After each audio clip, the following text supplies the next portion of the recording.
श्री बालाजी मंदिर या श्री वेंकटेश्वर स्वामी मंदिर को हिंदू शास्त्रों द्वारा गौरवशाली ढंग से वर्णित किया गया है। इस मंदिर को temple of seven hills, temple of seven hills भी कहा जाता है। तिरुमाला नगर 10 वर्ग मीटर 26,75 किलोमीटर वर्ग के क्षेत्र में बसा हुआ है। लोगों का ऐसा मानना है कि भगवान काली प्राचीन युग यहाँ में आने वाली मुश्किलों और क्लेश के चलते वे मानवीय जीवन को बचाने के लिए अवतरित हुए थे। तिरुपति बालाजी हिंदू पौराणिक कथाओं के सबसे प्रमुख स्थलों में से एक है। यह आंध्र प्रदेश के चित्तौड़ जिले में एक शानदार स्थान है। विशेषकर तिरुपति बालाजी मंदिर पृथ्वी पर सबसे लोकप्रिय मंदिर है। यहाँ अनेकों श्रद्धालु प्रतिदिन आते हैं। यह एक अध्यात्म स्थान है। यहाँ का आकर्षण कई भक्तों को यहाँ आने के लिए आमंत्रित करता है और दैनिक आधार पर उनके द्वारा सबसे अधिक दान की राशि दान में दी जाती है। इस प्रकार लाखों श्रद्धालु अपने दान पुण्य करते हैं। पौराणिक कथाओं से कुछ दिलचस्प कहानियां कहती हैं कि कलि युग के दौरान भक्तों को आशीर्वाद देने के लिए भगवान पृथ्वी पर प्रकट हुए थे। एक बार महर्षि भृगु यह मूल्यांकन करना चाहता थे कि पवित्र 3 देवताओं में कौन सबसे बड़ा है। कलयुग के प्रारंभ होने पर आदि वराह वेंकटाद्रि पर्वत छोड़कर अपने लोक चले गए, जिसके चलते ब्रह्मा जी चिंतित रहने लगे और नारद जी से विष्णु को पुण्य लाने के लिए कहा। नारद एक दिन गंगा के तट पर गए, जहां पर ऋषि इस बात को लेकर भ्रम में थे कि हमारे यज्ञ का फल त्रिदेवों में से किसे मिलेगा। नारद जी ने उनके शंका समाधान हेतु भृगु को यह कार्य सौंपा। भृगु ऋषि सभी देवताओं के पास गए, लेकिन भगवान शिव और विष्णु जी ने उनकी बातों पर ध्यान नहीं दिया तो वे क्रोधित हो गए। प्राचीन कथा के अनुसार एक बार महर्षि भृगु बैकुंठ पधारे और आते ही शेष शैया पर योग निद्रा में लेटे भगवान विष्णु की छाती पर एक लात मारी। भगवान विष्णु ने तुरंत भृगु के चरण पकड़ लिए और पूछने लगे कि आर्षिवर पैर में चोट तो नहीं लगी। यह देखकर भृगु आर्षि को उत्तर मिल गया और उन्होंने भगवान विष्णु को यज्ञ का पुरोहित बना दिया। इसगी में देवी लक्ष्मी बैकुंठ छोड़कर चली गई। उन्होंने वैकुंठ को छोड़ दिया और तपस्या करने के लिए धरती पर आ गई और करवीरापुरा कोल्हापुर में ध्यान करना शुरू कर दिया।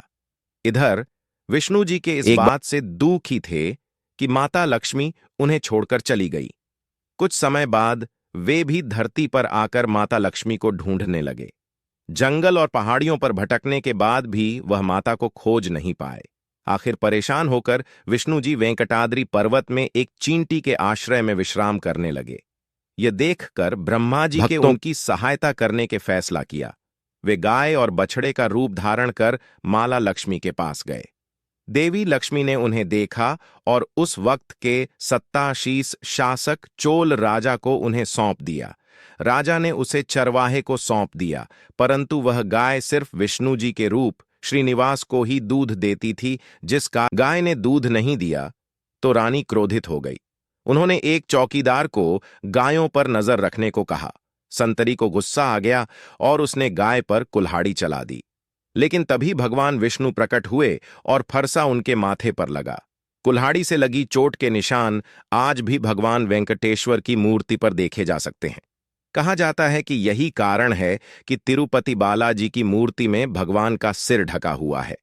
आज भी प्रत्येक शुक्रवार को भगवान का मरहम पट्टी करने की प्रथा जारी है। संतरी की कुल्हाड़ी से भगवान विष्णु के घायल होने के बाद भगवान विष्णु ने राजा को इस कृत्य के लिए श्राप दिया, लेकिन माफी मांगने पर भगवान ने राजा को माफ कर दिया और उसे वरदान दिया कि अगले जन्म में वह अक्सा के राजा के रूप में जन्म लेगा। उनकी पद्मावती नाम की एक बेटी होगी और राजा को पद्मावती का विवाह वेंकटेश्वर से करना होगा। श्राप के कुछ वर्ष बीत जाने के बाद भगवान विष्णु ने देवी लक्ष्मी को ढूंढना शुरू किया तो पता चला कि देवी ने पृथ्वी पर पद्मावती नाम की कन्या के रूप में जन्म लिया है।